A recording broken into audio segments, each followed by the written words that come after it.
The following podcast is a Scrum Inc. production.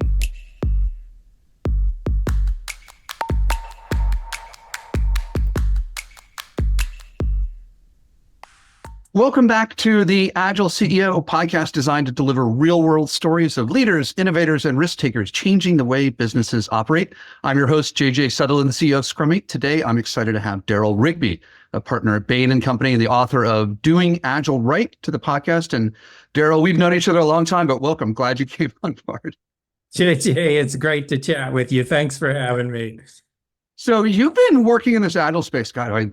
I think we first met in 2016, maybe, and I think you've been working on it before then. So what was sort of the moment when you said, okay, this Agile thing is going to be something I really need to start working with it with my clients and customers?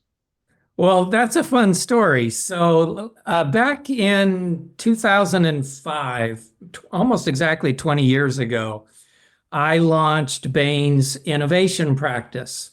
And I just loved doing innovation. I wanted to do more of it. And so I wanted to start a formal practice area to do that. And one of the first places that I applied innovation was helping retailers to develop what I called omni-channel retail strategies. So that was the blending of the best of digital and physical retailing.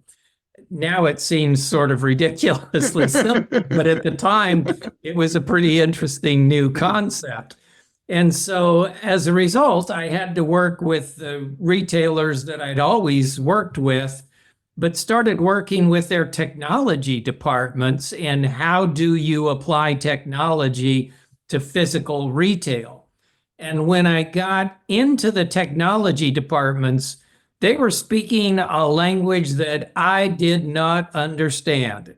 They were talking about sprints and retros and all this stuff that, to tell you the truth, for a long time, I just said, I do not want to hear this. I don't want to learn how it works. Just let the technologists do what they want to do.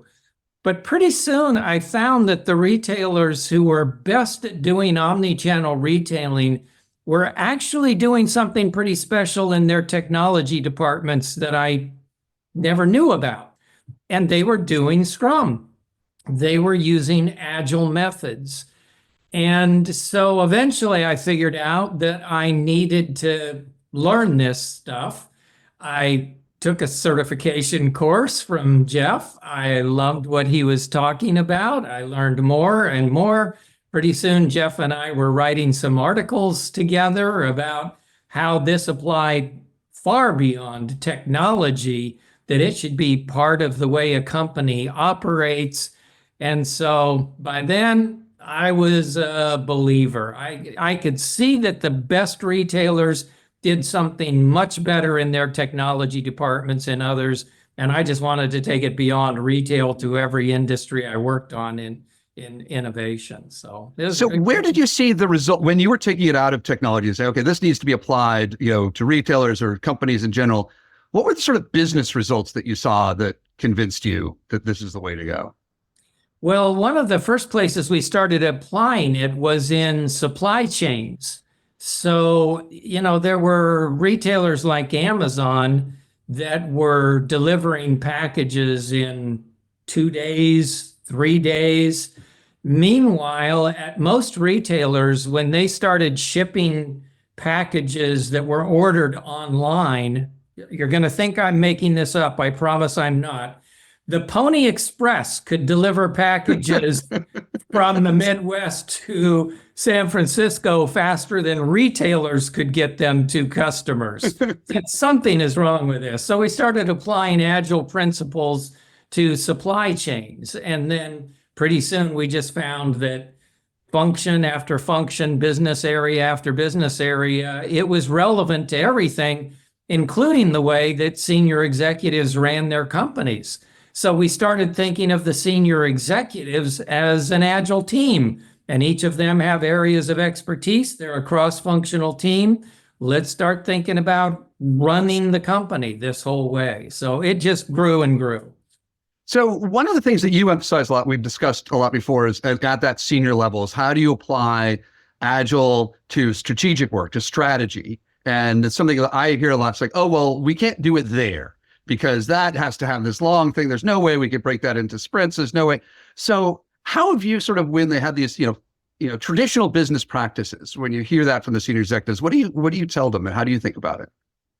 Well, first of all, I think it's the only way to run those kinds of operations. And I will say, by the way, I don't think of Agile as a great goal for the company. That is, I don't think the goal is to become an Agile company. I think Agile is a way to accomplish the results that you want to accomplish faster and in more enjoyable ways. And so I think that the primary objective of a company is to describe its purpose and clarify what it's trying to achieve. And then I think of the strategy as the way you build a business system to accomplish that purpose. And I think of Agile as one of the most effective ways to build that system so that it operates as quickly, as effectively as possible. And so I just think of them as a stack of there's your purpose, your ambitions, there's the strategy for how to do it, and there's the operating model based on Agile principles for how you do that. But it's not the goal. The goal is not just to become Agile. The goal is to help you accomplish your purpose. No, I completely agree with you. I sometimes, customers are calling us, we just want to be Agile. My first question is, well, why? Why do you want to do that? Because, totally shifting everything, that's kind of hard. If you're really successful, like, why bother? Exactly. When you were writing your book, Doing Agile Right, what were sort of the key lessons that you were trying to share that you learned from all these different customers and these senior level executives? What were the sort of key things that you were trying to communicate, you think? Well, there were several. Number one, I saw a lot of Agile being done wrong. That's the reason for the title of the book, of Doing Agile Right, because when Agile is done wrong, people get confused about, well, it doesn't seem to be working at our company. Is that because Agile doesn't work? Or is that because we're not doing it right? And I came to the conclusion that it's because you're not doing it right. So we conducted a whole bunch of research to collect empirical data on, is Agile really working? Can it help to do individual projects better? Is there empirical evidence that it can help to do individual projects or products or programs better? Is there evidence that it can actually scale? And at a large scale operation, can it deliver superior results? Is there evidence that entire companies can become more agile? And the overwhelming empirical evidence said, yes, it can do all of those things, but in order to do that, you have to do these things. So the first thing that we wanted to do was to keep bad Agile from driving out good Agile. And then the second thing we wanted to do was to just make it easily understandable. Frankly, there's a lot of language in Agile methods. Sometimes I think consultants like to make things look as complicated as possible so that people are convinced there's no way they could do this themselves. Right. And I think that's ridiculous. This is a principle that just takes advantage of the natural laws of business. All we're trying to do is to make that easy for executives to implement. And so we just wanted to take some of that mysterious language out of it. And then the third thing that we wanted to do was that there were a lot of consulting firms that were preaching that the only way to do Agile is through a big bang transformation, and you have to reorganize the entire company, and you've got to fire 25 to 40% of your people. And that was inconsistent with my own experience. And so we wanted to say, no, wherever you are, whatever direction you're moving in, you can use Agile to improve your progress. And so let us just show you how to do that in simple human ways. So that was the purpose of the book. So in bad Agile, in the advice you give when a senior leader calls you up and says, okay, I need to, the company needs to change. We need to do something different. We need to be more Agile. What are the things you say? It's like, okay, don't do this. Well, that's the first lesson is don't try to do this in a big bang approach. Use Agile approaches to become more Agile. What you're really trying to do, the most important job that you as an executive have, is to create a business system that will use Agile principles to move faster, create bigger results faster. And so Agile would suggest testing and learning your way to almost anything. Let's apply that to the implementation of Agile as well. Let's develop hypotheses. Let's find areas where if we could successfully apply Agile principles, it would have a major impact on the business. Let's run some tests. Let's learn what works in your culture, because what worked at another company may not work the same way in your company because it's a complex system. It's not that easy. And so we just talk about testing and learning your way into an Agile implementation the same way you would with any other innovation, because you are trying to innovate. You're trying to create an innovative business system. Let's just use Agile to do that. Yeah, one of the things I was just writing this thing for a client in the UK, and I said, basically Agile is really simple. It's the scientific method. You come up with a hypothesis, you test the hypothesis, you learn from it, then you come up with a different one. And it's really almost that simple. It truly is that simple. I agree 100%. It is the scientific method. You're just observing what's going on in the real world. You're developing hypotheses. You're figuring out how can I test those hypotheses. And by the way, the most Agile companies that I work with, they get really good at developing those tests, developing those experiments to say, how could I do this as simply, as quickly as possible to test the most crucial hypotheses? And you run it, and if you find something different from your original hypothesis, you celebrate that. You enjoy learning. You say, yes, I've found something that I thought was right, turns out to be wrong. Let's change that hypothesis and test it again. And then when you find something that works, you say, well, if that's true, that makes me wonder what would happen if we did this. And so you amplify those findings and you scale them and you test that, and cycle starts all over again. So here's what we're seeing in the real world now. Where do we think the next opportunities are? It's really fun. It's a fun way of doing business, I think.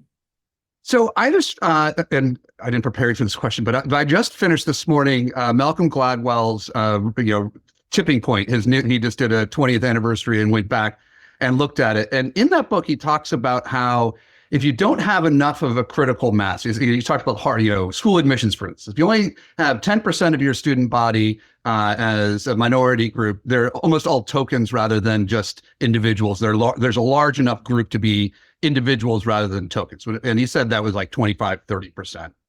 And he gave a bunch of different examples of that thesis. And I was wondering, when you see an Agile transformation, when does it sort of go beyond, okay, we're doing some experiments here, to now this is sort of the way we work? Yeah, so it's a great question, and I'll give you a few thoughts on that. The first thought, by the way, is Malcolm Gladwell is brilliant. I love reading his stuff.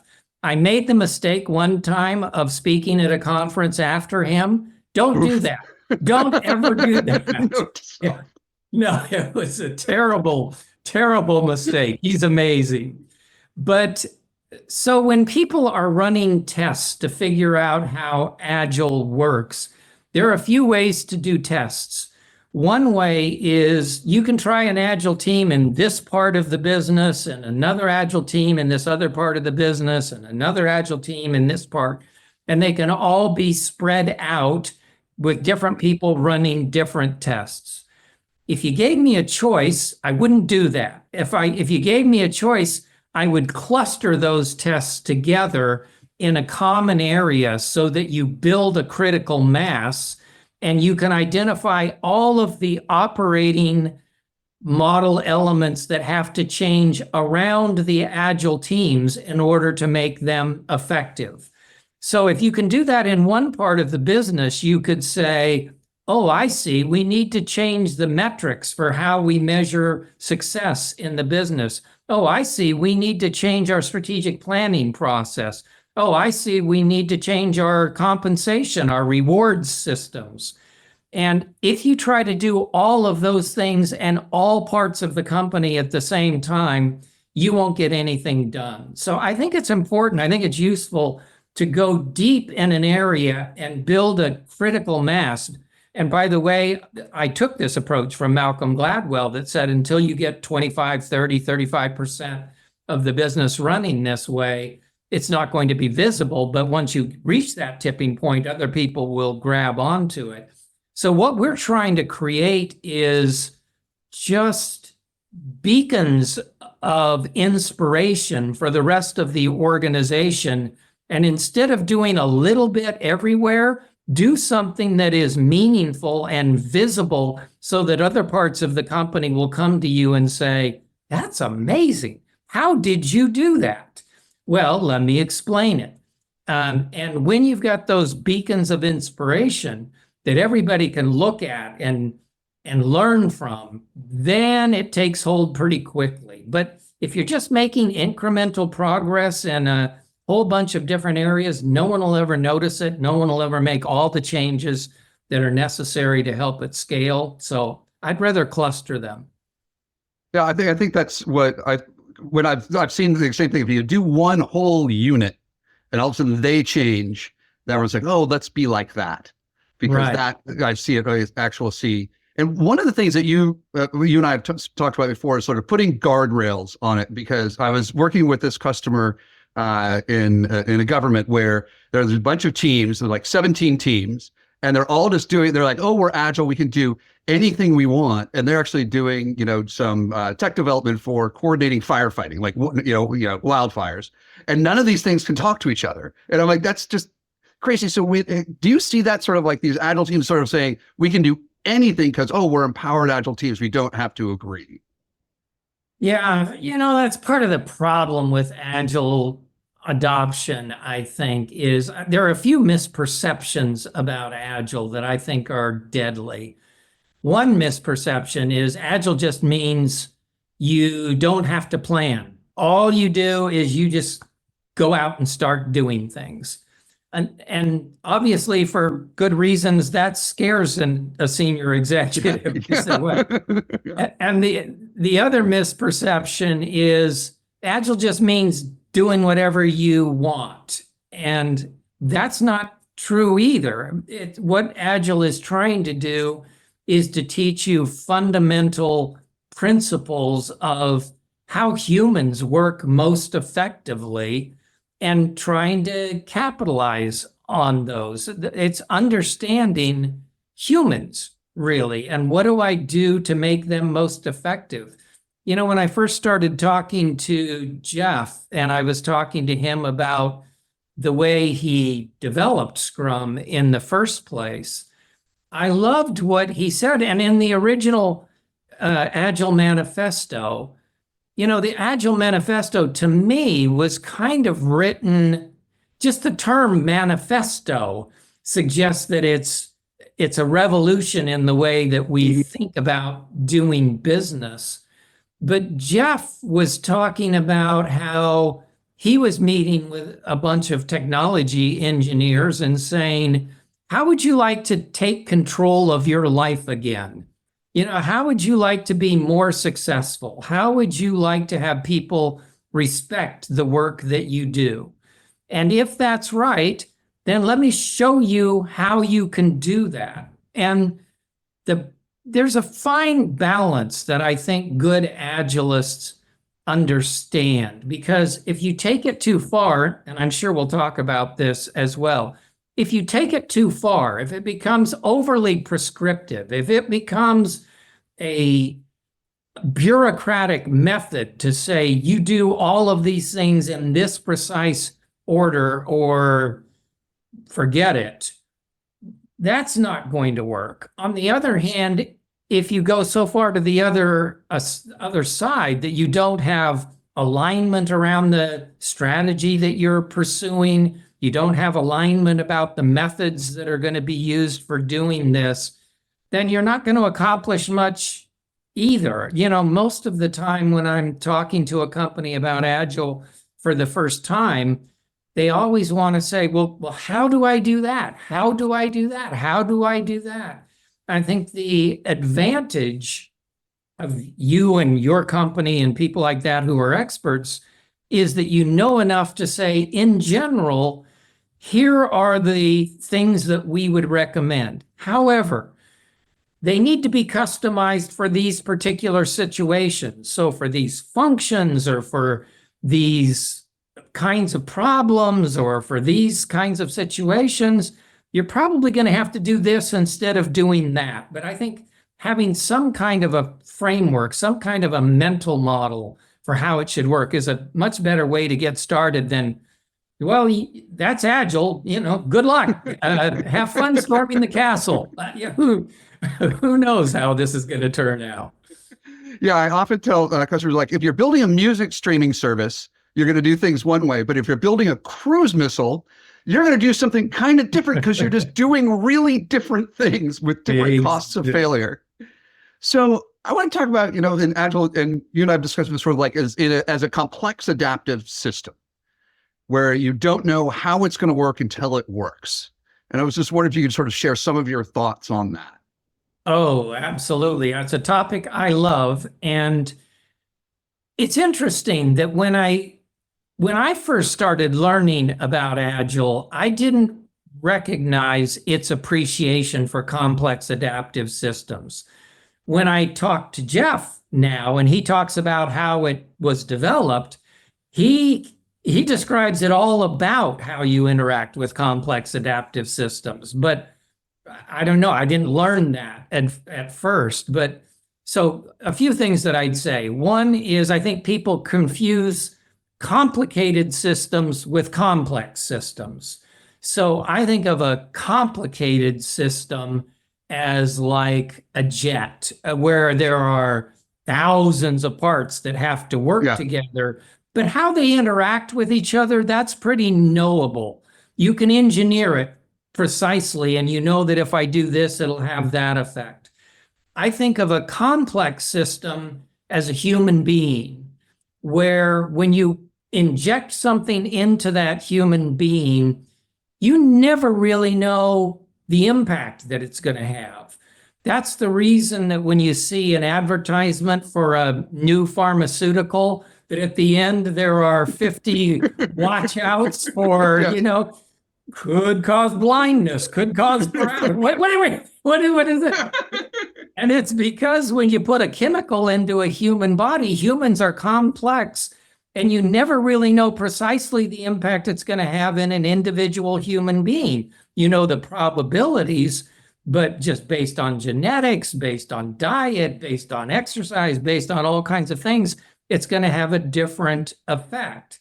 And to me, that is the beauty of Agile, because I think waterfall approaches tend to assume I can predict exactly what's going to happen. I can forecast that if I do this, this is going to work. And so I don't need to check on the results altogether that much. I just need to make sure that people conform to the original specifications. The thing I love about Agile is it says, I know it's not going to work exactly as you planned it. You know, when I was younger and I played football or when I played basketball, every play was a score. It never turned out that way in real life, but every play was designed to be a touchdown. We just never anticipated, oh, competitors might do this, the opponent might do that. And it's impossible to anticipate all of those things that can happen. And so I think too often innovation programs spend, I'm not making this up, 4 years planning, trying to anticipate every detail before they think they can get out into the market and test something, as opposed to say, nobody knows what this is going to do. It's impossible to predict. Let's set hypotheses, let's test it, and we'll develop rapid feedback loops. And I think the beauty of Agile these days is that feedback loops can get faster and faster and more precise, but there's a recognition from the beginning that things are just unpredictable. You don't know. As a result, you have to try something. You have to check and say, uh-oh, I'm getting a different result, an unexpected side effect that I had not anticipated. What does that mean? It means something's happening differently than I understood. Let's change that assumption. Let's test something else. It's the scientific method all over again, but you expect to get different results. Yeah, it's I see that a lot where people keep on wanting more data, and like we want to be a data-driven organization. So they spend, as you say, months, if not years, just gathering data. And a friend of mine has this. Was an early large language model guy who says you can have data without information. You can't have information without data. But all of this, it's almost more noise until they test it. Oh, you are exactly right, JJ. In fact, one of the things that I often do when I'm working with clients is I'll look at the data they already have and what they've been doing with that data. And if the answer is almost nothing, then what is having 10 times more data going to do for you? It's just going to confuse you even further. If you're not taking it, there's this assumption that the only thing that's holding me back is that I don't have enough data to make the decision. Well, that's baloney. The most common problem is you're not listening or understanding to your customers' needs. And Right. then the second most common is you're not working with your employees in a way that unleashes their full potential so that they're capable of working with those customers and thinking of yourself as one team. And the third objective is there's just not enough, the third problem is there's just not enough networking going on in companies, that the silos are so steely, they're so strong that the functions across an organization do not share enough, do not collaborate with each other nearly enough to be able to solve the biggest problems that customers face, which are usually problems that happen at the interfaces or the handoff of one problem resolution to another problem resolution. Why do you think that is? I mean, and this still stuns me, and it's different in every organization, obviously, but it is really hard to break down those silos. And I was wondering if you have a theory of why it is so hard. Well, I have some observations and some theories. I think it goes back to industrial age management. If you go back to the early 1920s, early 1930s, when companies were for the first time trying to build really large global enterprises. And before that, they were mom and pop shops and they couldn't really scale. But when you started to scale the operations, they figured that they had to standardize things and they had to make tasks so simple that anybody could do them. You had to dumb down a task to the point that anybody could do them. And therefore, you could frankly hire cheap labor because all you needed them to do was a very simple task. They didn't need to think. They didn't need to act with anybody. They just had to tighten this bolt and move it down the assembly line. And then someone else would worry about the next thing. I'm pretty sure it was Henry Ford that said, all I really want to do is hire a person's hands, Why do I have to get the whole human being? I just need the hands to be doing this. And so it led to a mindset that I think destroyed executives' understanding of the full potential of human beings. They started to think of them as, I just need a low tech, low cost, low thinking. In fact, Frederick Winslow Taylor, for some jobs, said, you should just be hiring a man who is as dumb as an ox to do this job. Dumb as an ox to do this job. That's a direct quote. I'm not making this up. And so I think over time, after decades of doing this, executives started to think, well, that's the way you run a business. You just divide it up into individual tasks, and you have low quality people do them, and you don't have to pay them much money. And that's the path to efficiency. And it turns out that when you put groups of people together, human beings are sort of naturally tribalistic. That is, we bond tightly with the tribe around us, and we think of other tribes as the enemy. So the legal department, for example, people start thinking of them as the revenue prevention team. You know, they don't want us to make any sales because that adds risk. And the accountants, they're the bean counters. That's all they care about. So my tribe is cool, but everybody else is morons.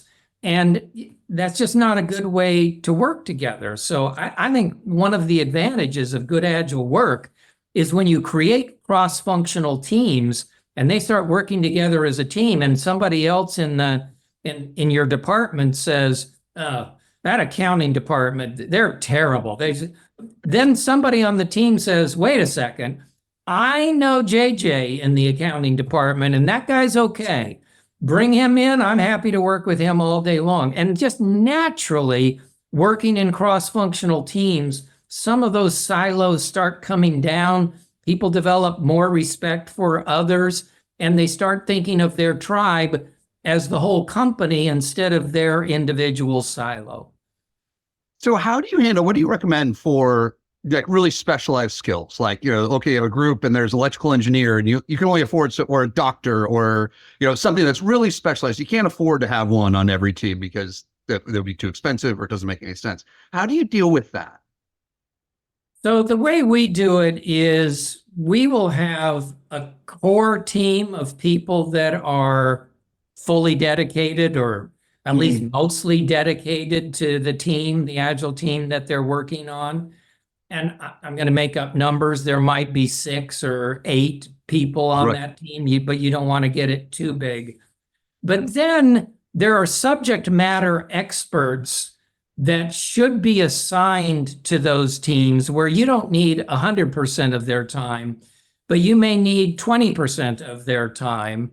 And you need for them to understand that when an Agile team has a need for their involvement, this should be their top priority, because you don't want to delay that team. That team is running 100 miles an hour. And if they're delayed because of something you do, then we're going to come back to you. So, Elon Musk is a fairly controversial character, but one of the things I really like about him is when he will go to a team and say, what's keeping you from finishing this faster? And they say, well, it's because the legal department isn't doing their job. He'll say, don't say the legal department. Who in the legal department is bottlenecking this?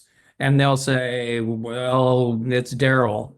And Elon's on the phone with Darrell within 5 minutes saying, Darrell, what's going on here? Do you understand what you're bottlenecking? And he breaks it. And so that kind of mentality at the senior executive level that says, don't give me a department to blame. Tell me an individual that's getting in your way and I will fix that. I think that's crucial to enabling the success of Agile teams as well. So one thing I'm asked a lot, or I see in the conversation, is that people are like, well, what's next after Agile? Like we want the newness.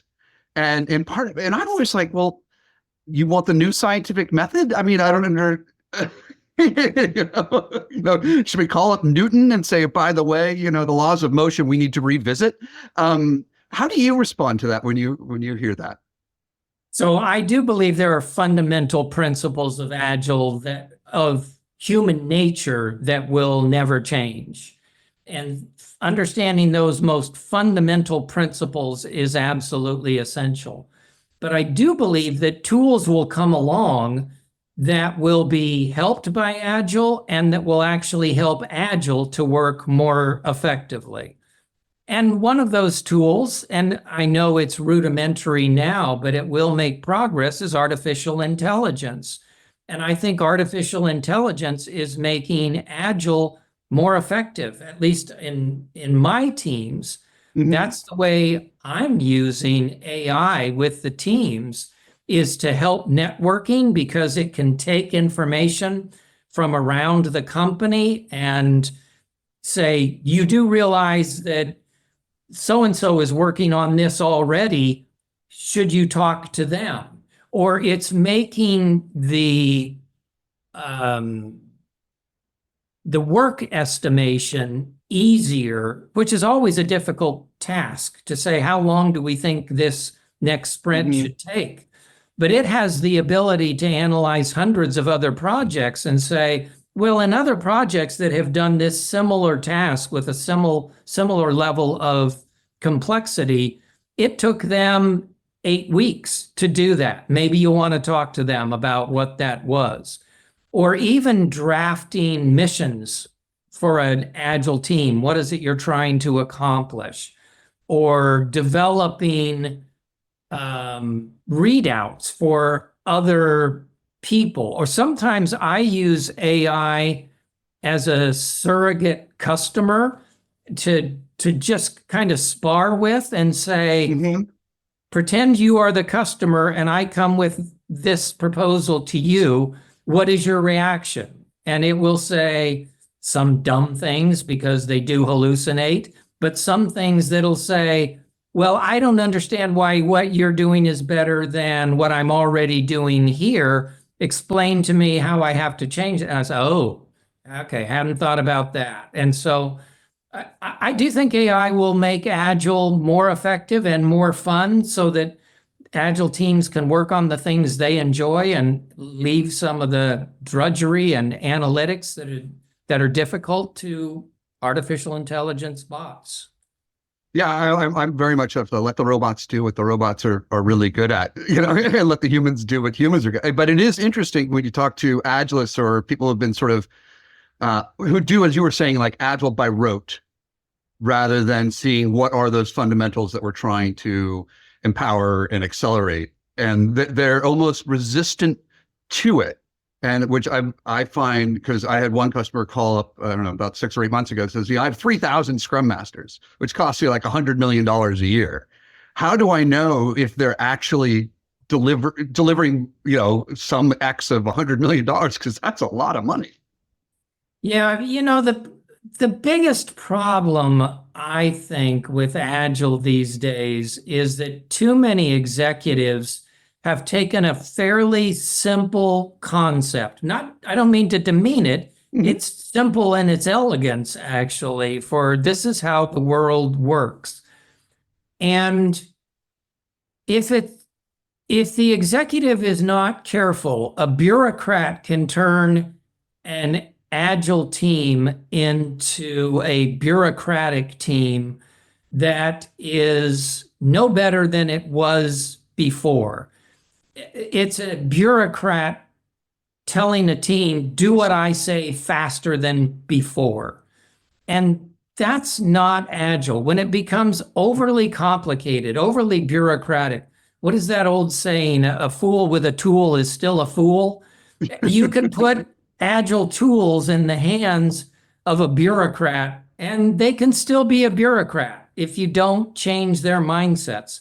If you don't change their mental models, they will abuse Agile, beat up Agile teams, destroy the potential of Agile teams, the enjoyment of working together as a team. And it's just more bureaucracy with a tougher management tool to control it. And what a shame. That's just terrible when that happens. So what I'm trying to do is at the end, we're sort of running out of time, but I did want to say is if you had one thing to say to a CEO or a C-suite saying, okay, I have an issue or I just want to get better, where do I start? What's the first thing do I do as trying to improve my outcomes by using agile methodologies? What would you tell them? I would say don't start with a reorganization, and don't even start by training everyone in the organization about what Agile is and how it works, because until you're using it, it's not going to stick. I can't tell you how many times I've started to learn a foreign language and you learn 5 words and then you don't use them for 10 years and those words are gone. So give people training when they're going to use it or interact with a team to do it. But instead of doing those things, pick one of your biggest, hairiest problems that you say, if I could solve this, it would have an extraordinary impact on the success of my business. And let's attack that problem in agile ways. Because executives have a tendency to say, well, I'm not sure about this agile stuff, so let's pick an area where if it fails, it won't kill us. It won't make much of a difference. And because it's not going to make much of a difference, they put third-rate people on it and they don't give them much time and they don't give them a support, because who really cares if it fails? No, pick a topic that is going to matter. Pick a problem that is going to matter. And then with that problem, assemble a team of your best experts that are required to work together to solve that. Tell them what you're going to do. Teach them how to use Agile properly. Give them access to the senior management so that they are never blocked for more than an hour or two when they need some help.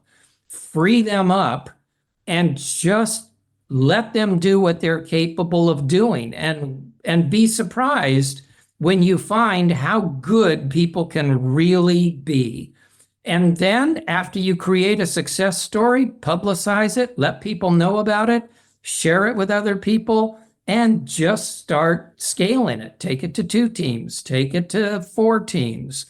Start figuring out what in your operating model is the barrier. What's keeping them from working effectively? Is it time allocation? Is it training? Is it not having the right experts?